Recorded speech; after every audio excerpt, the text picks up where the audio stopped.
Good morning, everybody. Good morning. Good Morning, morning. Dr. Ntombi. Morning. Where are you? Hi, how are you? How are I'm you? good, thank you. I'm fine, thank you. I'm excellent. Thank you so much once again for actually availing yourself to do today's session with us. No, absolutely, with great pleasure. So I'm saying your petrol tank is still full. That's why I say good morning. I didn't even notice the time. Yes, my petrol tank is still full indeed. Yeah, Wonderful. And Raisibe, good. I never got to see you after your amazing award. I feel as if I still need to come and give you a big hug and say congratulations. It's been so Oh, thank amazing. you. It's for all of us. So let's Yeah, celebrate. Thank you. wonderful. Absolutely wonderful, wonderful, wonderful. Ms. Raboni, are you ready? Good to go. I'm very excited about this, by the We way, Raboni. are good. We will start promptly on the hour, but and thank you for the push. Really appreciate that. No problem. No problem at all. No problem. Okay, So we've got a Reboni, few. old habits don't die. Eh? She's never not pushed.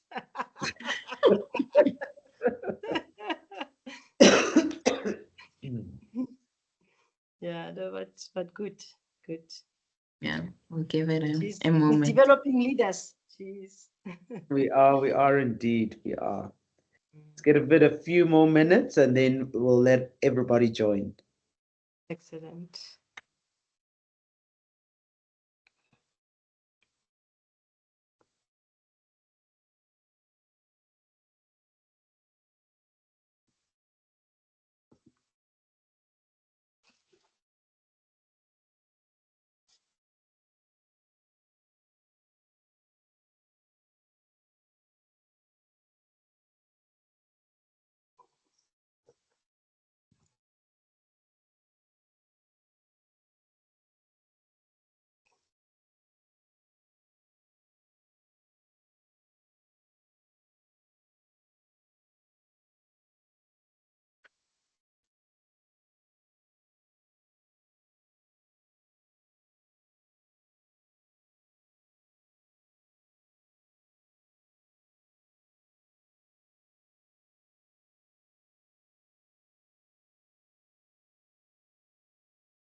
Welcome, everyone. I see that the numbers are dropping in. Some are rushing off from their previous call, so we'll give it just an extra minute before we continue.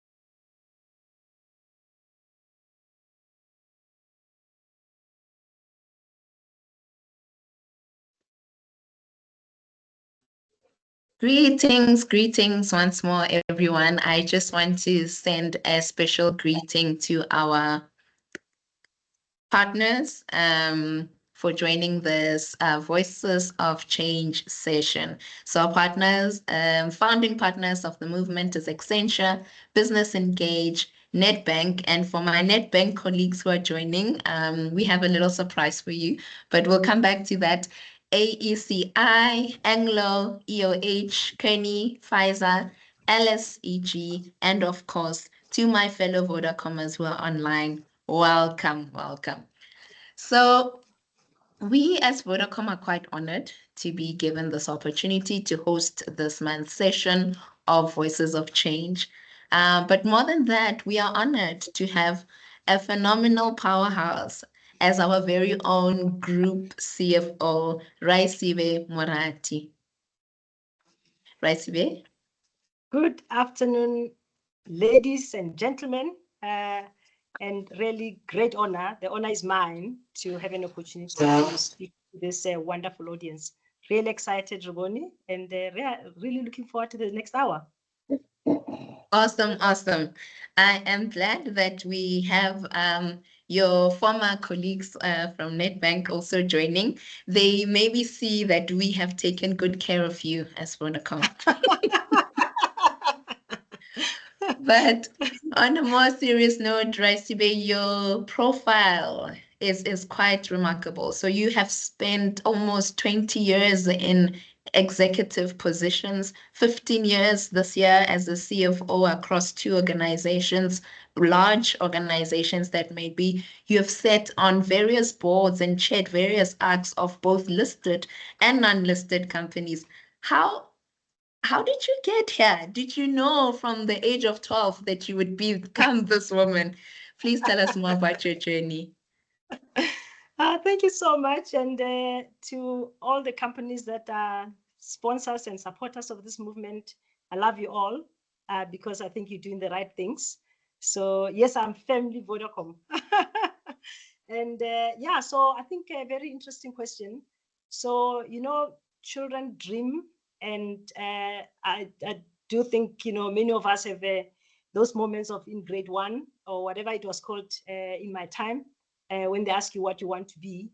And I'm sure we mentioned all manner of, ridiculous things that you want to be, but the dreams are what keeps us going because, you say what you know at that point in time. And as life progressed, and I got to know a little bit about, what I could be in terms of a career in accounting. I said, I want to be a chartered accountant. I had no idea how to spell it.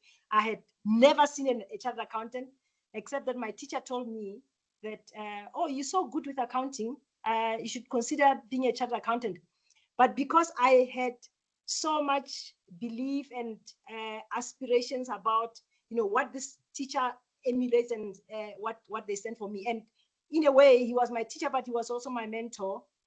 And I thought, if he thinks that it is right, it must be right. So let me just follow that route. And that's where I end up now. So a career that I consider myself to be privileged, but in many ways blessed, because honestly, I think there are lots of smart people who can easily do the same thing. And, to be able to have accessed opportunities as they became available. And yeah, I'm really pleased to have been a leader in various organizations and as a CFO for the last 15 years, as you said. Awesome, awesome. Thank you for sharing that. And it ties well into the topic of today. When we asked Raisibe what she wanted to speak about, she said winding roads in leadership. And I'm curious, and I'm sure that those who are joining us today are also curious. Why this topic? So it is a topic that I think is so alive to many things that we do in life, being it whether you're talking about, corporate leadership, political leadership, or just, at a personal level, is that when people look at you and consider you to be successful, or when you pronounce success, sometimes we underestimate the tough and the rough and the difficulties that you have gone through. And I think it is worth sharing, because when one is on the platform, it can actually be difficult for someone who's going through tough times at that point in time, because they don't realize that it is only a matter of time they will eventually come out of it. When you look at challenges in leadership or road towards leadership, men and women, there are challenges that are similar, and I would say majority of the challenges are similar. And for that reason, to really be able to go through all of that journey, you would have gone through periods of, some people do not trust you. You'd have gone through periods where you are not heard. Your communication, you feel like this communication is broken. Is it the person saying, or is it the person listening? And you could be a player on both sides. It could be difficulty in really finding a bond and working relationship with those who are around you. We manage upwards, we manage sideways, we manage down. You might have some friction in all of those. You might have personal issues that get in the way for what you want to achieve from a career perspective. So it is a winding road. I do feel that our understanding that there is a winding road is what will inspire us to know that, with every hill that you overcome, there's the next hill that is coming. And that is the saying of Nelson Mandela, that we need to forever be prepared for more and more. But guess what? The good thing is that our minds become sharper and better as we navigate challenges. That, when you go into the next challenges, your mental readiness is in part what will make you to be able to navigate and carry on. And the lessons learned from the previous tough period is what will be a leverage for you to build on, and being it talk to others, seek help, being it, now start thinking about that person who is your mentor, your coach, and be able to say to them, by the way, I just want to bounce off this idea with you, or think about, maybe it is not the right time. Maybe this is a good thing, but it's not the right time. So those are some of the things that will help you in your reflections and decisions around going into the area that you are aspiring to go to. And it will also help you with the decisions around, should I or should I not? Because that also is an answer where you say, sounds great, but this is not the time, or this is not the person. So let that pass, another one will come in. So yeah, I think it is quite exciting. It's never ever not going to be winding road. Unfortunately, it's not a highway. It is going to be a rough patch, but let's do it. That is life. Yeah, it is actually so inspiring to hear you say that, because I'm sure that there are a lot of women and allies who are on the call thinking, will I ever have accolades of that caliber? I am this and this age, and when I'm looking at the ladder, the career ladder, it doesn't seem like I will get there. But it's encouraging to know that, what, even with the dips, there is lessons. Even with the turns, you're still moving forward. So maybe bringing it home, maybe you can share an unexpected turn that your career took, or a major obstacle that you faced in your leadership journey, how you overcame it, the lessons learned, and how it shaped your approach to leadership.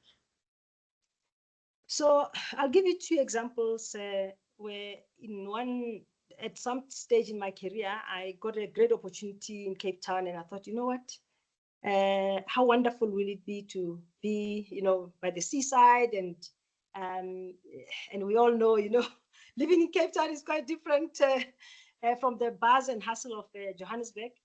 And great career and everything, but it separated my family. And I had to come to a decision of saying, I can always have another job, but going to rebuild another family is just a task that is not comparable to a career. So I had to sacrifice a career and come back to Johannesburg. And, with the blessings that I have mentioned, I managed to get into another great opportunity, which is what led to my becoming CFO of Nedbank for the period of about 11 years, since 2009. But quite frankly, it was quite touching and difficult for me to take that decision back in 2009 to say, I love what I'm doing, I love where I am, but if it doesn't work for we, it doesn't work for I. And I had to take that sacrifice. The second thing is, you get on with life and just, on a path that seems like everything is happening. And then I had to deal with mental health issues for people who are very close in terms of, family and proximity, etc. And whilst as a professional, I would have dealt with this many, many times in different contexts. But when it hits home, it's quite different. And it really humbled the way I look at life. It made me to feel how lucky I have been that, I experienced that at the time that I did, not before, not, any other time. And the love that I received from, support from the network of people that I have around me at a professional level allowed me to still be able to carry on. But you actually do not realize how you take things for granted until you are actually in that point of hitting a puncture in your life, and you realize that, listen, I cannot fix this puncture on my own. I need others to help me. And it was quite amazing that I've been able to carry on. Now, these are some of the things that often you don't put in your plan. To be honest, you just think about your life as in like, I will plan for A moving to B to C. And when the speed bumps happen, more often than not, we are underprepared for them. We have not allowed ourselves time. And I mean, simple thing like, your diary is very, very full. So now, to have to explain to the world that I am doing this because I need to attend to this family matter and all of that, it is awkward, it's difficult. And those are some of the things that really make you realize that in life, we always need to have some sense of, something could go wrong. And I know that you don't want to build a lot of pessimism, but you need to have a balance of knowing that things will go right, but some things will go wrong. Yeah, no, indeed. And a lot of what you said resonates. If it doesn't work for we, then it can't work for I. And you spoke about when we hit these bumps on the roads, it catches us off guard. When we plan our career, we're like, by 25, I'm gonna have this. By 30, married, that house, that, yes, by 40. So we plan all of these things, and we don't plan for the stop signs. We don't plan for the detours, but somehow you keep going through those.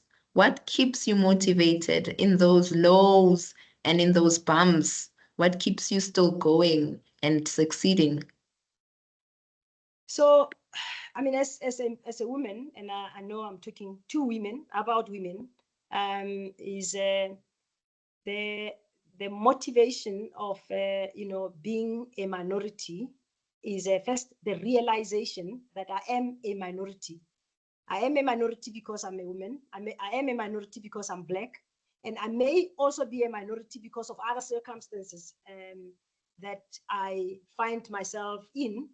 So the way I build my resilience for adaptation is such that I know that I have to make an extra mile. So people ask me, you've been working for 30 years, you're a C level, etc. Do you still have to prove yourself? Yes, I still have to prove myself, right? But I now have a bit more confidence, a bit more cadence, and a bit more authority in dealing with having to prove myself, because I am able to call off some of the behaviors if they don't make sense. I am able to use the experience that I've gained over time to be able to deal with some of the things that the younger me could not deal with. But that is why we always encourage that, have a coach, mentor, and I do say that with great emphasis, talk to someone. If you're going through something that is just not making too much sense for you, talk to someone, because they will help you to navigate through all of that. So I was raised by a mom who's a widow. My father died when I was still young. And I am coming from a family of all girls. So we knew that if the light bulb is loose, it is one of us who's going to fix it. We knew, we knew that, everything that needs to be done is done. So there's no period of waiting for boys to do anything. So, and for that reason, I think it just built that natural resilience. But, growing up in a rural area, go to university, really navigate through, the level of privilege. And I mean, we were happy kids and all of that. But you knew that when you go to university, you have one chance. If you blow it, then that's it. Then you come back and you'll have to look for a job in somewhere in government. So I think that level of underprivilege was also shaping in terms of the hunger to be successful, the want to do a number of things. And having said that, for me, being a chartered accountant was like super exciting, but the journey towards being a chartered accountant, I was like, okay, I want to have this, and I am going to have this, and I am going to navigate every way that I can. I got my degree when none of the Black universities could do the additional qualifications that will get you to be able to be a CA. So basically, my future was destined to saying, your limits, the ceiling was like quite low, but I was prepared to go over the ceiling. But every time when you reach that ceiling, you realize that no, but this ceiling can be a bit higher and a bit higher. So yeah, I mean, we just keep going. And I constantly challenge myself at a personal level and at a professional level to keep on being and putting myself in a place where I can surprise myself, I can try harder, and listen, you know what, if you're not successful, so be it, you've learned something. And I think that spirit is just what has created a bit more motivation to keep going. As you speak, I feel like I am glad this session is recorded, because on those moments when I feel like, how do I continue? All I need to do is replay, and I'll gain back that determination and that perseverance and that will to push. You've mentioned a lot about mentorship, a lot about you can't carry the bunch or the load on your own. Talk to someone. Can you please dive deeper into the role of mentorship, maybe from your own experience, but also the advice you give on people on the call? How do we even go about it? So I think the confidence I found to be one of the big factors around, allowing us to move beyond that point of being stuck. The confidence to tell someone that I don't know, the confidence of being able to make myself vulnerable, to do something that I may fail.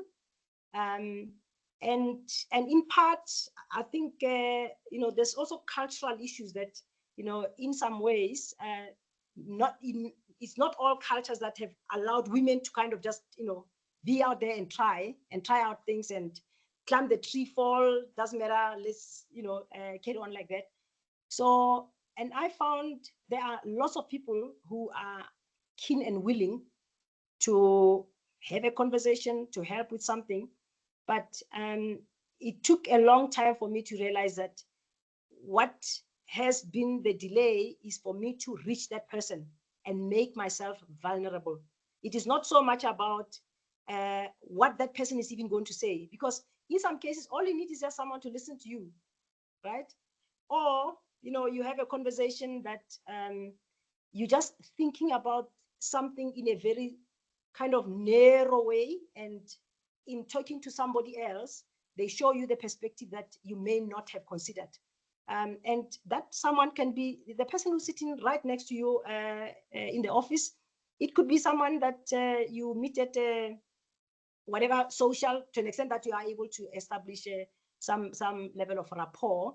But more importantly, I think where we as women have to continue to play a part is that what breaks the confidence is to see someone that I can assimilate with.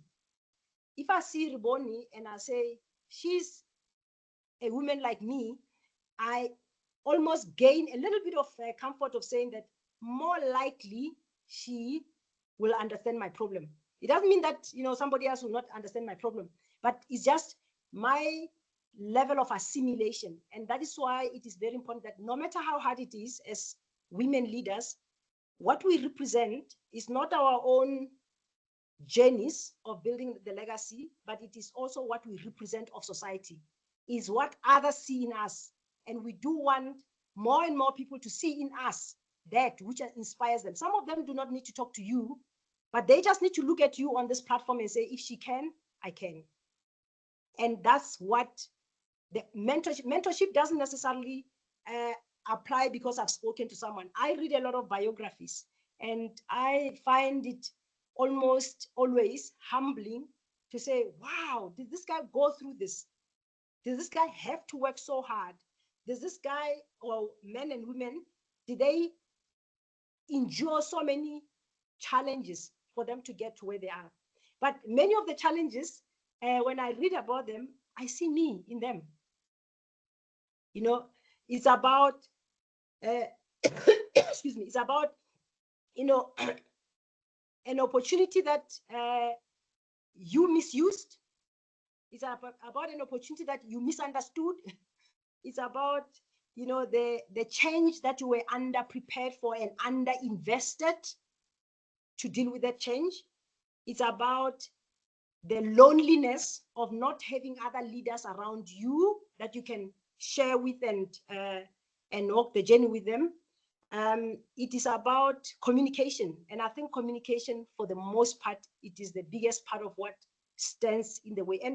And when I say communication, it's not just words, but, you know, sometimes you want to reach someone, but your demeanor of reaching them just doesn't get you guys to connect, you know. So there's a lot that we need to learn. But if you look at leadership, there's lots and lots and lots of work that is being done across different teams these days around team cohesion, around improving, you know, team effectiveness. And underlying that, it talks about communication, and it talks about reinventing the culture of doing things. And many of those, we live with them all the time, you know, in our daily lives. So therefore, there's nothing really new. But for us as women, and because you are a minority, you walk into an environment where it is a majority men, or you have some of us as women who have decided to be another type of a male. And for that reason, to break that cultural barrier becomes your job. Don't expect to walk in and expect that, no, I've been promoted and therefore the barriers have changed. See yourself as that agent of change. And how you see yourself as agent of change, the fact that you're in the room, believe me, the language and the conversations have already started changing. But the topics that you bring in the room should also be different. We should be challenging the status quo or contributing to a different agenda. Today, a lot of corporates and, you know, all our companies that are sponsors and supporters of this Voices of Change are doing that because the agenda has already changed. They are talking about women. They are talking about including women as board members, as employees, as leaders in the business, etc. But are we sure that in the market segments, you are bringing your voice around women? Are you sure that in your contribution, you are talking about the products that will be applicable and allowed for women? Are we sure that as women, we bring in that voice that says, guys, sanitary pads must be in our bathrooms, not some of the other things that we find in our bathrooms? Are we sure that we are bringing that flavor that says that the landscape has changed or is changing? I mean, thank you so much for that. And when you speak about organizations, that are already at the forefront and doing this at the excitement of getting going. I forgot to tell you more about the Voices of Change. Voices of Change is a movement that works to activate awareness, share learnings, and identify interventions to support and achieve gender equality. And all partners are committing to their using the vast networks and experience to impact the lives of individuals within workplaces and beyond. So just a little bit more about Voices of Change. And I saw that in our chat space, there's comments that are coming up. Please do put in your questions, any questions that you have during the sessions, type them in the comment sections. We will allow time towards the end for Q&A. Now, you've already started giving us practical tips around how we can make sure that we're making a difference. Often we want to wait until we are the ones who set policies within our organizations before we make a difference. But you've made it clear, at least to me, that I must see myself as a change agent. So I will be definitely doing that. But what do you believe? Can you talk about some of the significant barriers that that are there? What do you believe are the most significant barriers to achieving gender equality in corporate leadership, and how can they be addressed from a structural perspective? So the first part is just bias. I do believe that in today's language, it is probably more unconscious bias than conscious one. I think, the fact that on this platform we have men who are participants, regular participants in this platform, is really an encouraging component, and it does reflect that the he for she language is beginning to be entrenched. I think it is equally important for our male counterparts to make sure that the future for their daughters and their sisters is very different from the life and experiences of their wives and their mothers. So for that, I think that is one of the things that unconsciously people still would do things, do a team building that really doesn't make you as a woman comfortable. That is an unconscious bias, because that person they want to have fun. They honestly think that, we're all going to, enjoying this whatever thing. But yeah, I mean, it just doesn't make sense until you alert them to say, but no, we can't do that. Or let's rather have options. It's only then that, oh, okay, so maybe let's do something different. I think the elevation of women for being available for promotions is quite critical.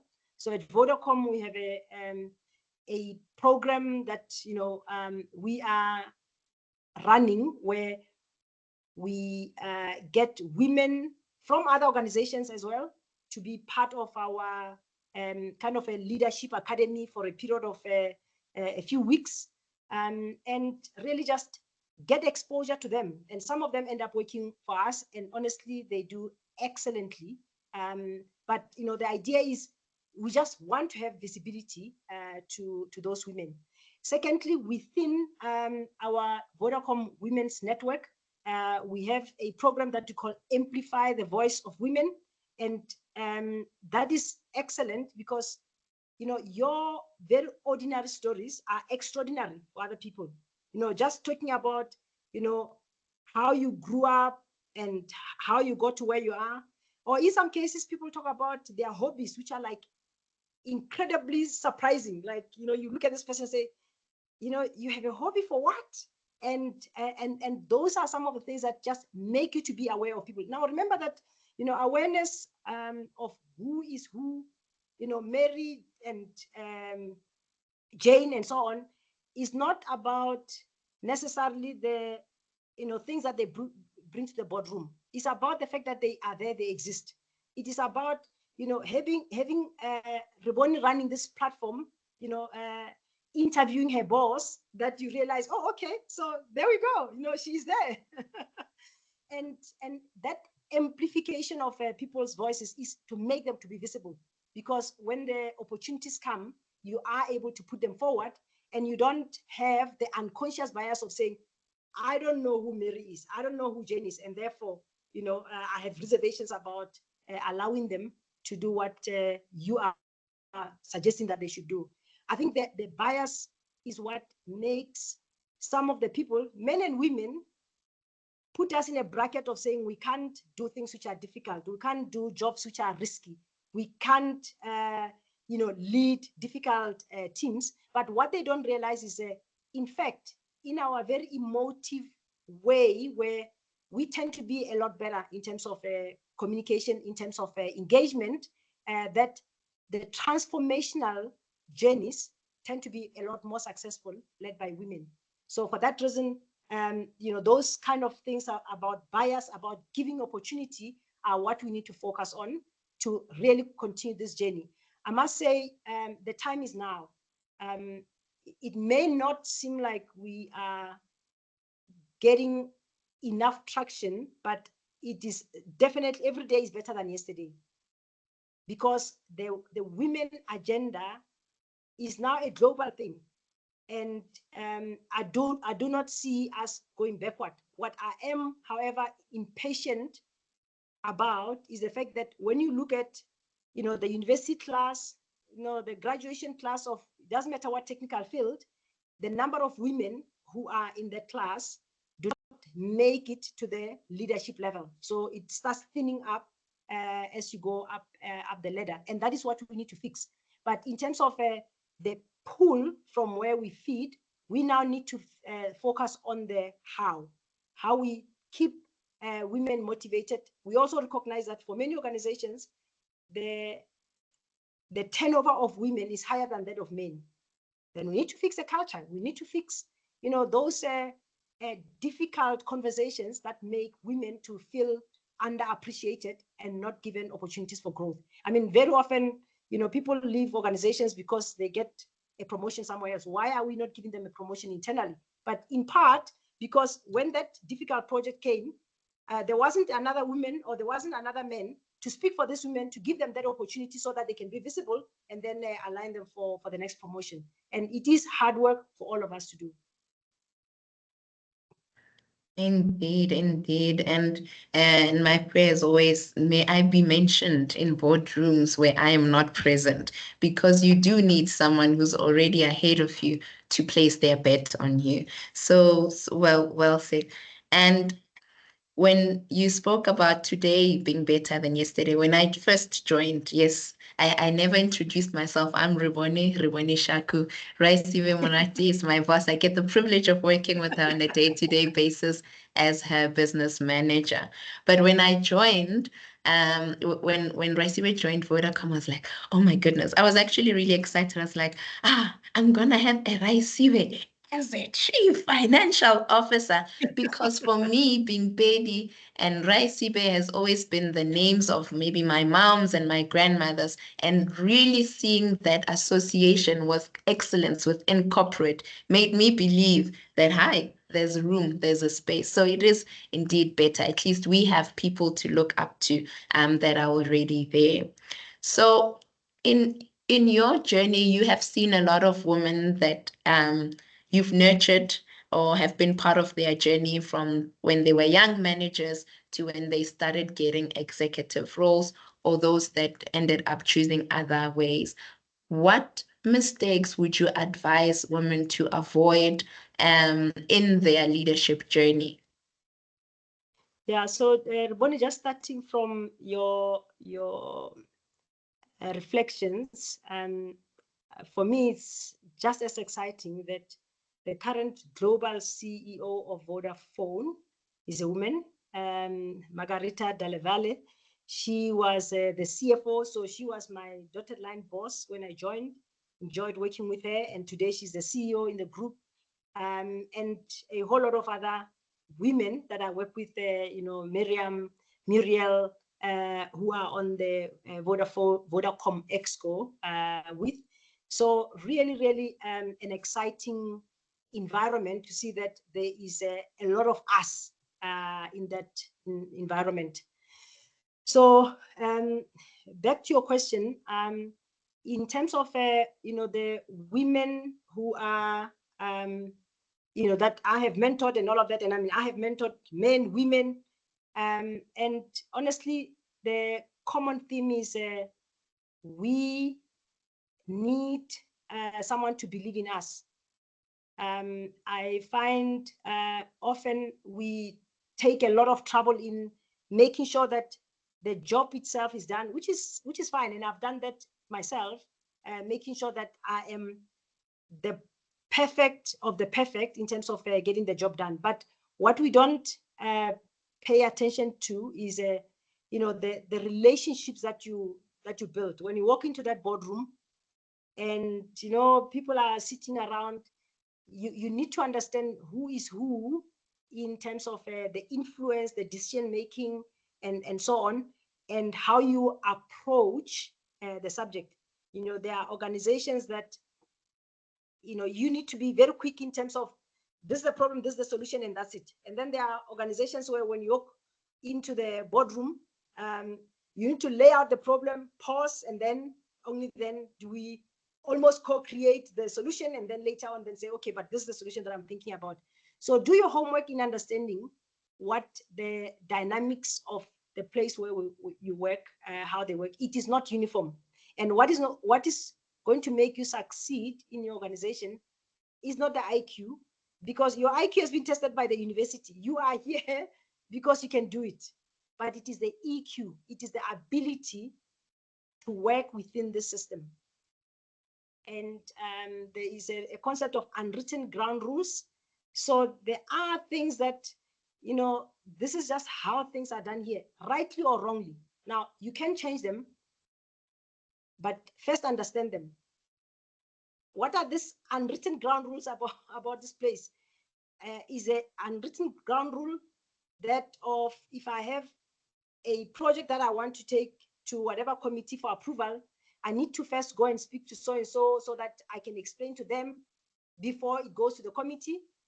Or is the unwritten ground rule that of saying I need to have, this submitted 3 times, socialize, and then socialize some more, and then get an approval?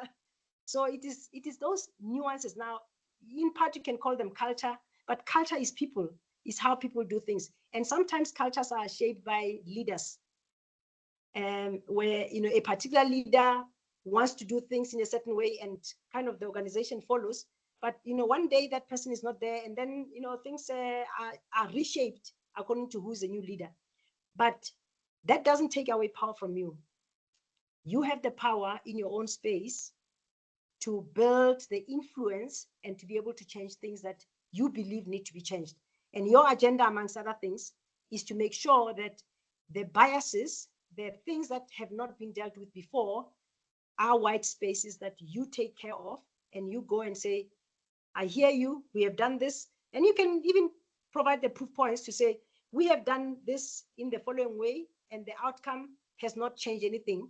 So now let's try a different way. So you have to make sure that as a leader, when you look at the journey that you are undertaking, you need to say to yourself, in the first 100 days, I am in a period of discovery. I'm trying to figure out, how things are done, etc. And for the next 6 months, I need to identify things that I am going to really champion. What are the white spaces? What are the transformational things that I need to focus on? And now I am in for 9 months. Now I start the real work. Now I do all those things that I set myself out to do, because the 100 days of discovery helped me to do a more precise business plan about what I want to achieve. And then from there, I'm hard at it. Because if for whatever reason, after 4 years, somebody were to interview me, I need to be able to demonstrate what I did in the time that I was in this seat. Because by that time, there's no more excuse to blame whoever I found. And by the way, there's never any excuse to blame anyone. You are brought in as a leader so that you can carry on the journey. not to walk backward. So you must just know that you have to look at the past in the terms of context of where you want to go, because there are instances where you want to carry on the same path, but you just want it to be faster, wider, better, deeper. But there are cases where you have to change the path. So in the discovery phase, you are doing all of that. And I can also say, even if you're promoted in the same organization, allow yourself 100 days. It may be slightly shorter. It might be that, you spend 60 days as opposed to 100 days, but don't rush into something that you have not done enough of a discovery. Do enough discovery so that you can then set the path. In 4 years, we are now begging the successes of what you have built.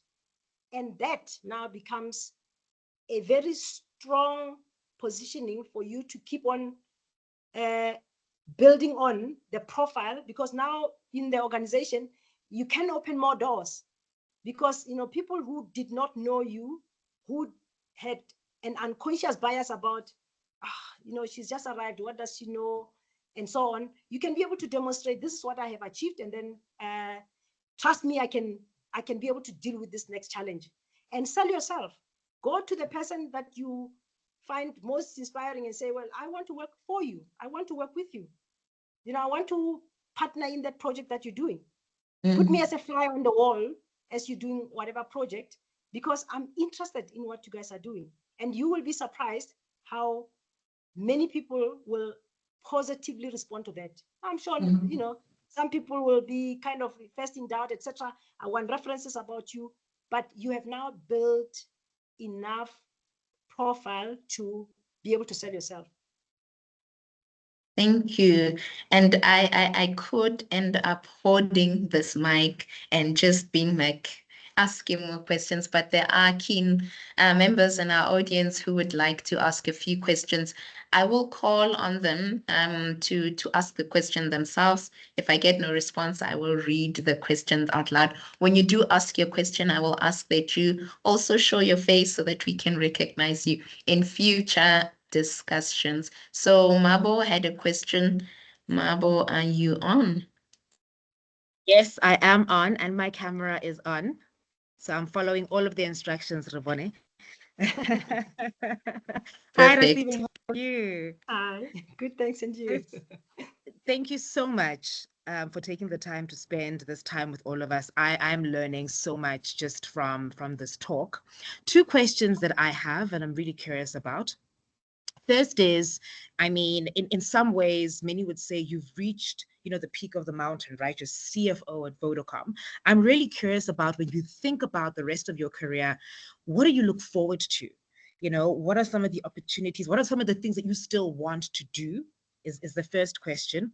And then the second question is, when you look back, if, of course, you're open to share any regrets, any, as you were saying, change you didn't adapt to quickly enough, opportunities perhaps that, passed you by. So any regrets, and if you can share also what you learned from those moments. Thank you. Great, thanks, Mabo, and nice to see you. So what do I need to do next? I want to build more leaders. I am tired of the conversation around first female CFO of Vodacom, or first this, first that. I have resonated very strongly with Kamala Harris's words when she became vice president in the US, and she said, her mom said to her, congratulations, first Black female vice president of the US. Just make sure that you're not the last. And for me, that is very important, that first is not to be celebrated. When you say first, we must all cry and say, sure, good luck. Like, you have a lot of work to do, because by the time you climb off that mountain, which you will, there must be we, and be I. So what are the challenges that, or the regrets? I think life is full of lessons, and, things that one learn. In some cases, you kind of feel like, did I make a mistake? Did I do this? Did I do that? But really, if you just turn them into lessons, it creates a conversation for what to share on a platform like this, or conversation to share with the younger you that you see in those that you are mentoring. It creates a history that we do not have. So when I read biographies, I read across, across the universe. I don't really necessarily care so much that it's a man, woman, etc. But the truth is there are more men than women. So you want to create enough history that will create an avenue for others to be able to grow and be successful. The kind of things that we think we struggle with, I am yet to discover a brand new problem. I've not seen a brand new problem. All of us, the problems that we have, they might just be packaged differently in different people, but they all exist somewhere. And that is really what is fascinating. But Mabo, I think the one big hard lesson is that it is hard. It is never not going to be hard. And why is that so? Because as leaders, we deal with the delta. So small organization, you have it around your arms. It is a small problem you deal with. It is still hard. And as you grow and you scale, you get other people to deal with things that are not hard, so that you free yourself to do hard. And then it keeps going. As you aspire to go higher and higher the altitude, it is hard. But you need to have that mental fitness, and you need, just like you go to the gym and get your body ready, the mental fitness. I think we attend just to show that we're collaborators. Sorry, can we please be on mute? Thank you. So that mental fitness of dealing with hard is how you equip your mind such that, yes, you need to have the work-life balance. You need to go to the gym or go and do other things. I go and walk the mountains. I used to run, can't run anymore, but I go hiking, or I go and sit somewhere and read a book, because you need to switch off and not think about Vodacom. Love Vodacom to bits, but I want to not think about Vodacom all the time, so that I can refresh, re-energize, and be able to deal with hard. You need to have diversity of groups of people that you meet. So, my childhood friends, I still have friends that I have been friends with for 40 years. But as you continue with a career, find yourself in a dinner table where you are sitting next to a CEO or a CFO of another organization, so that the topics that you get into are different. So, because talking about the same thing with the same people is not expanding your horizons in terms of thinking. In my old age, I decided to go and study masters in philosophy a few years ago. And I thought, I am crazy. Okay. Initially, when I went, I didn't think I was crazy, but day one of the course, I thought, like, how stupid, like, honestly. But it is those things that really continue to expand your horizon, but you cannot believe how much of a refresh you get by changing the landscape from time to time and doing different things. And it just elevates you and pushes you to be a better version of yourself for the hard that you need to deal with. Thank you. Thank you for that question, Mabo, and thanks, Raisibe. We have quite a number of keen people. So we have 4 questions so far in the comment sections. I'm going to take 2 at a time. Olivia, you had a question if you're on, and after Olivia, I'll ask, I'm not sure if I'm pronouncing your name right. It's Polo or Polo. So please come on camera and ask your question. Right. Thank you, Rebone. Good afternoon, everyone. Hola. Am I going first, Rebone? Yes, we can hear you. Okay. Thank you. Thank you so much for this session. I think these are very necessary conversations. The inspiration is quite tangible. So Raisibe, you should have a value system. So I'm interested in that, in terms of how does that influence, what success looks like in your current role now as a CFO? Great, thanks. A very good question. One of the things that tend to catch us women is not being authentic. And my value system is to be authentic. I love having people around me. I love being inclusive. I do think a lot about the next person, and for me, the leadership is an inclusive leadership. So I never really want to be in that space where it is, oh, I have done this, I have done this, I have done. I do like the we in my leadership, and I think staying authentic for who you are, you will progress better. And if somebody likes the alpha you that is different from who you are, don't worry about them. You just need to stay authentic.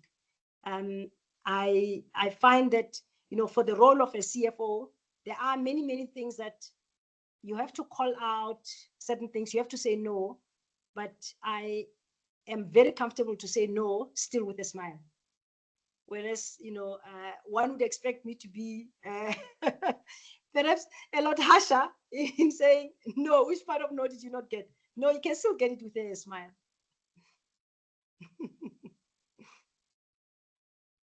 Great. Let's go to the next question. Awesome. It is Paulo. If you're not camera ready, we'd still love to hear your voice.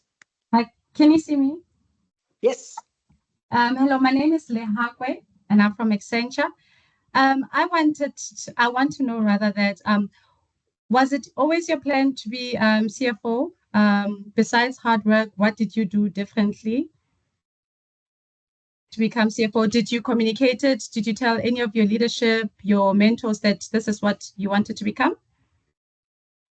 So what I wanted to become was a leader. And I did not know enough about many different types of leadership. But, the dream of, okay, qualification-wise, okay, that's fine. Then I wanted to be a banker, and I went to spend a fair amount of my career in banking. And then I started my family, have 2 beautiful children, and in running the family. So at that time, I was more in the front line, investment banking and more the advisory side and so on. But then I needed to change my career to a position where I am able to manage my time a little differently, such that the work-life balance aspect is dealt with.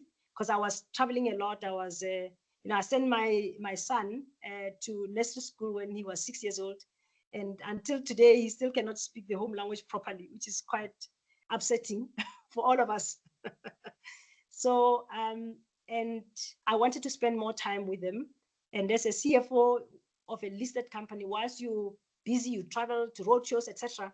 But the periods of being away are more easy to plan and determinable. So, and for that reason, that's when I took a different turn. But to my surprise, which I really appreciated, was the build up for what I did before gave me very huge credit towards the role that I ended up with. So whereas other people in the CFO role, they will start with the being a financial manager and so on. I didn't start in the financial department. So I'm a CFO, and I still haven't navigated through the general ledger, but I know what the general ledger does. So yeah, I think all our journeys are different. But one thing is that no experience ever goes to waste. You'll find that no matter where you end up, that knowledge base that you built is still quite helpful for where you end up. All right, thank you. Thanks, Lehakwe. Martin's had a question. I believe we have an ally in the room. Martins.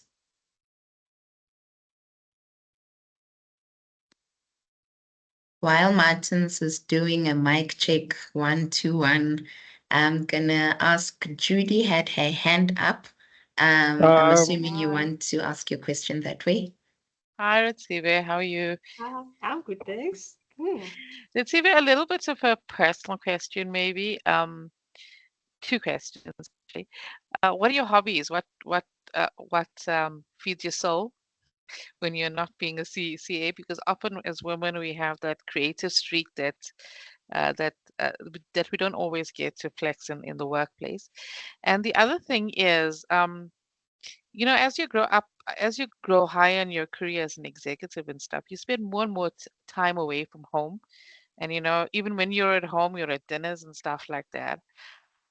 How does it work with your relationship? Because I found that in my career and how important it is, the support of a partner and that alignment of your partner to your career, because it can cause other Yeah. stresses, right? Clear, very clear. In terms of hobbies, love reading. I am not a TV person. I am happy next to a book than watching TV. And I read a lot of things. Every holiday, beginning of holiday, I need to find another book. I have a lot of books that I've bought that I still want to read, but I still buy a lot of books. And it's fortunately a kind of a family thing that we all love reading, so which makes it a lot easy. I love outdoor. I find outdoor to be the most rewarding way of breaking off from the stress. Taking a walk out there, or hiking, or just going on a game reserve, that kind of a holiday. Absolutely love that. I will do game reserve anytime. More tempting for me than going to the beach, but of course, a variety of different type of outdoor places. But yeah, I mean, times when the weather allows, just go out with family and have a picnic. That is also quite refreshing. I find more comfort around people, so I'm not kind of a lone ranger. So whatever I do, more likely I am with someone from the family or a friend, and so on. In terms of support, yes, the support from my husband has been excellent. And I had children that I would consider a blessing, that, when they were young, they could carry on with school without, a whole lot of additional things like therapies, etc., that would have required me. But I needed to get the appropriate support system in terms of the help at home, homework support, and at some stage it was also someone who can give them a lift. But they grew up, and it has really been amazing. So I do think that as a professional, we should consider ourselves fortunate that you can invest in some level of support. But of course, it all depends on your personal circumstances. So, but paying that extra for somebody to come and help kids with their homework or help with their hobby where they learn piano, that's excellent. And I have been able to do all of those. Thank you. Speaking about earlier, you mentioned, thanks, Judy, you mentioned dinner tables. And I think this is the most exciting dinner table that I've had, except I can't taste the food. So next time we're having this over dinner. To close us off, we are almost at the hour. I'm gonna take one last question from Makopi. I know that there's more of us who would have loved to ask questions. Makopi, if you're on. Martins hasn't come back. Is Martins back? He's here. Oh, okay. Let's take Martins first. And then before you answer to Martins, I'm going to take Makopi, and then you can answer to both. Welcome back, Martins. Thank you. Okay, so thank you very much for the opportunity, Raboni, and also for organizing this. And to Raisibe, very inspirational. And also, I've learned quite a lot. My question is, having reached the pinnacle of your career, so to speak, what does success look like for you? And I think a bit of that you've touched on when Olivia asked the same question, but if you could just expand on having reached the pinnacle of your career, what does success look like or mean for you? And on a lighter note, I'd like to also find out how you always remain calm even though I know you juggle with so much. But how do you remain calm? And as you say, give a smile, even when you're saying no. Thank you. Okay, so you want to take Poppy? Yes, as we'd like to take Makopi's question as well so that we can tackle them together. Good afternoon, everyone, and thank you so much, Raisibe, for the insightful talk and discussion. And thank you as well, Reboni. You've been an excellent moderator for the discussion. I guess, Raisibe, I was actually very glad to hear that you are a bit at ease about the first Black label, and that you recognize that the real task is to create more of the first Blacks to come after you. And it actually reminds me of one of my favorite sayings from Toni Morrison, who said that when we get the jobs that we have been brilliantly trained for, we have to remember that the real task or the real job is that if we are free, we need to free someone else. And if we have power, we need to empower someone else. And so my question is, who freed you? Who empowered you? When you look back on your career, who has been that one person, mentor, sponsor, who you believe made or had a very profound impact on your career? Great, thanks, both to yourself and to Martins. So the first part from Martin's question, what do I want to achieve is the harmony. We talk about work-life balance, and I have learned from one of the books that I read, Jeff Bezos talking about work-life harmony and saying the fact that you have your day-to-day tasks in the office and then you have your personal life, as long as they don't clash, you should be fine. There's no such thing as a balance, according to him.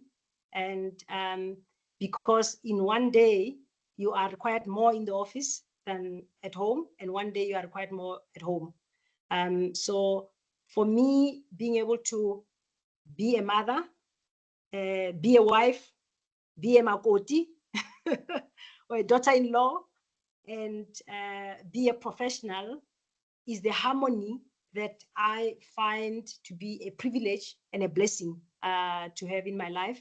And that's what I want to achieve. I want to continue that journey of being able to deal with all of this at different times, and to give each one of them a fair chance of my attention. In terms of keeping the smile, I do think it is that authenticity that I was talking about, that if I grew up, I hope I grew up as a smiling kid, but I have never known myself any differently. And I did not believe that a career or a profession should change who I am. And for that reason, even in tough times, I do find in a very difficult situation, something that can get one to giggle about. And it really just eases off the pressure. And you're like, okay, so now, let's look at this. What could be the brighter side of this? And therefore, able to carry on. Excuse me. In terms of the question from Makopi, the issues to do with being a leader, and there's a lot of literature about leaders and how they shape other leaders behind them. And I am very proud of many people that I work with. I am proud of many teams that I inherited, that I found what is good in the team before you start worrying about, no, but this guy must go, etc. But what is good about that person, and how do you really assist them and allow them to be the best of who they want to be? I take a lot of pride in working with people who are smarter than me, and definitely there is no shortage of people who are smarter than me. And I do believe that teamwork actually breeds success for more people than for one. And I think as women, we also have a bit more of a societal, communal kind of thing. So, and I'm definitely counting myself amongst those. So it is not too difficult for me to find the we. And I really do not hesitate in saying, in the word team, T-E-A-M, there is no I. So therefore, if you really want to be a team, you cannot be I.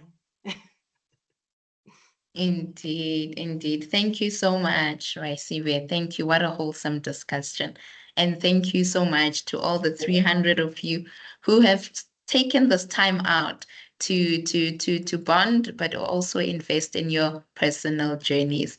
In the spirit of giving people their flowers, I don't know if Ntombi is still on the call. I just wanted to shout out to Ntombi for paying it forward. I had when this opportunity for Raisibe to be a speaker at this session came, I was like, I know the perfect anchor. Ntombi is going to MC for us. And she challenged me to take on this opportunity. So I really thank you for that.